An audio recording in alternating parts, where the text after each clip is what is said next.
আসসালামু আলাইকুম রহমতুল্লাহ। আমি মোহাম্মদ জামাল উদ্দিন, সাংগঠনিক সম্পাদক গণ অধিকার পরিষদ হরিপুর উপজেলা।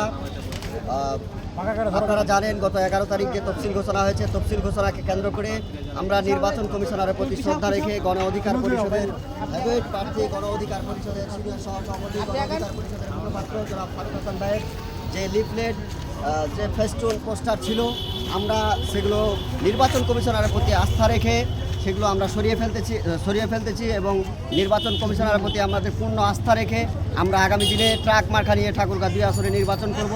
এই প্রতিজ্ঞা, এই অঙ্গীকার নিয়ে আমরা কাজ করতেছি। আমরা শতভাগ আশাবাদী যে আমরা ঠাকুরগাঁ 2 আসন থেকে ট্রাক মার্কায় জননেতা জনাব ফারুক হাসান ভাইয়ের জন্য ভালো কিছু করতে পারবো ইনশাল্লাহ। আমরা এই লিফলেট, আমরা যে ফেস্টুন ব্যানার আছে, আমরা সেটা সরিয়ে ফেলতেছি, আমরা খুলে দিচ্ছি। আগের থেকে আমরা শ্রদ্ধা রেখে আমাদের ব্যানারগুলো খুলে দিচ্ছি। ধন্যবাদ সবাইকে। আসসালামু আলাইকুম।